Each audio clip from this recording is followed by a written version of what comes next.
आज सर्कुलर निकला, उस सर्कुलर के माध्यम से एसआईआर के माध्यम से बिहार में जिस तरह से पूरी वोट की जांच हुई है, उसमें जिस तरह से जो रोहिंग्या मुस्लिम हैं, जो अनुप्रवेशी हैं, उनके लिए जो हो रहा है, उनको उनके वोट से या उनके ऊपर जो कार्रवाई की जा रही है, तो इसमें दीदी को तो तकलीफ होना नहीं चाहिए। एसआईआर मुद्दे को लेके केंद्र सरकार और पश्चिम बंगाल की सरकार में लगातार खींचतान का दौर जारी है। पश्चिम बंगाल सरकार यानी कि ममता बनर्जी का मानना है कि बंगाल में एसआईआर लागू नहीं होने देंगे। दूसरी तरफ जो टीएमसी के जो महासचिव है अभिषेक बनर्जी, उनका कहना है कि यदि बंगाल में एसआईआर लागू होता है या लागू करने की कोशिश होती है तो हम दिल्ली में जाके इलेक्शन कमीशन के ऑफिस के सामने धरना प्रदर्शन करेंगे। ये कहना है तृणमूल सचिव अभिषेक बनर्जी का। इन्हीं सब मुद्दों से बात करने के लिए अभी हमारे साथ मौजूद है भाजपा नेता दिलीप सिंह जी।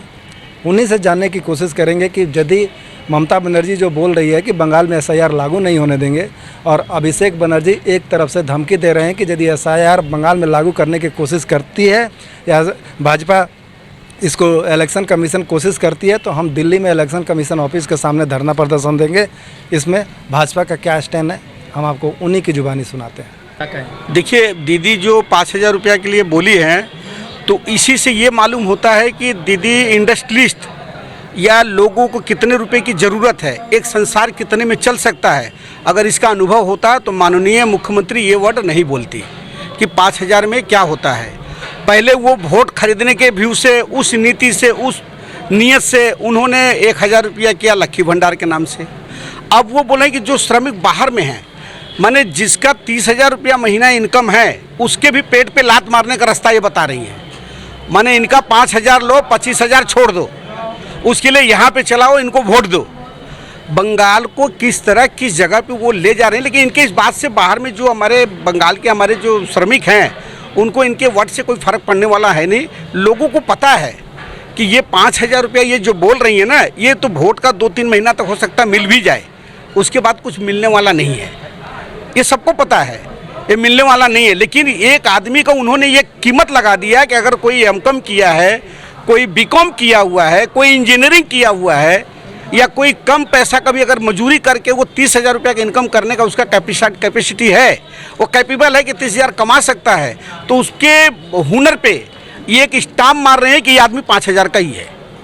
ये इनको अधिकार नहीं है कि किसी के सैलरी से, किसी के रोजी रोटी से, किसी के इनकम से, किसी के नौकरी से ये खिलवाड़ करें, इनको अधिकार नहीं। लेकिन ये कर रही हैं। इनको सीट का इतना ममता हो गया है, ममता मई का इतना सीट का लालच हो गया है कि ये खुद समझ नहीं पा रही है कि वो क्या बोल रही हैं, क्या नहीं बोल रही हैं। उनको 1% भी आइडिया नहीं कि क्या वो बोल रही हैं। तो देखिए, ये तो जो हमारे कहीं भी हमारे जो बंगला के जो भी लोग हैं, अगर ये कहीं भी हो, पूरे भारत में किसी भी स्टेट में है, पहला वर्ड तो लोग दादा बोल के संबोधित करते हैं। यहाँ पे बोलते होंगे আমরা বলে दी তুমি কোথায় যাচ্ছ, কিরে কেমন আছিস, আমাদের ভালোবাসায় बोली। लेकिन बाहर में जितने भी हमारे यहाँ बंगाल के श्रमिक हो या जो भी डॉक्टर हैं या ऑफिसर हैं, इंजीनियर हैं, हर व्यक्ति, हर स्टेट वाला सिर्फ दादा बोल के रिस्पेक्ट करता है। तो ये मारपीट का तो ये वर्ड ही नहीं, ये सब तो गेम दीदी का है।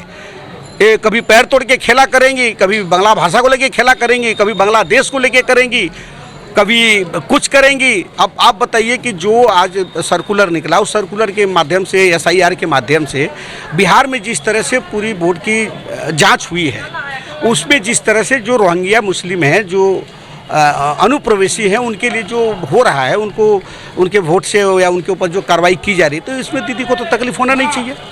तो ये सिर्फ वोट की राजनीति कर रही है। वोट की राजनीति पे देखिए बहुत दिन स्टेट को बर्बाद कर चुकी हैं।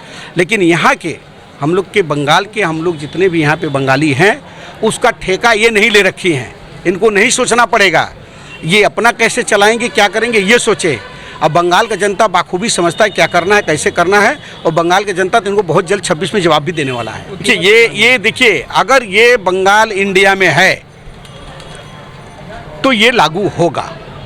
ये अगर दीदी को लगता होगा कि ये भारत के बाहर है तो ठीक है, जब सर्कुलर सामने आ रहा है, जो इंक्वायरी होगा तो देखा जाएगा क्या होगा। अभिषेक बनर्जी बोल रहे हैं दिल्ली में धरना देंगे, ऐसा? अरे भाई, ये हर इंसान का अधिकार है। वो धरना दिल्ली में क्या, वो पार्लियामेंट में धरना दे। मैं भी जाकर के कालीघाट में धरना दे सकता हूँ। ये हमारा स्वतंत्रता दिवस है भाई, हम लोग स्वतंत्र हैं। ये राजतंत्र नहीं है, गणतंत्र है, ये लोगों का देश है। ये सबको अधिकार है कि किसी के लिए वो जाके वहाँ पे धरना दे सकता है, प्रतिवाद कर सकता है।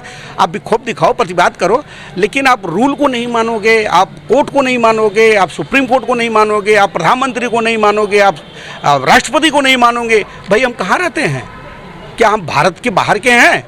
अगर इंडियन है, कोई भारतीय है, तो भारत के संविधान का अवहेलना, उसका उल्लंघन करने का अधिकार किसी को नहीं है, अब करना भी नहीं चाहिए। इस मुद्दे को लेके और क्या अपडेट होगा वो भी हम आपको बताएंगे। तब तक बने रहिए और देखते रहिए एक्शन आई टीवी, क्योंकि यहाँ पर होता है हर खबर का एक्सरे। नमस्कार।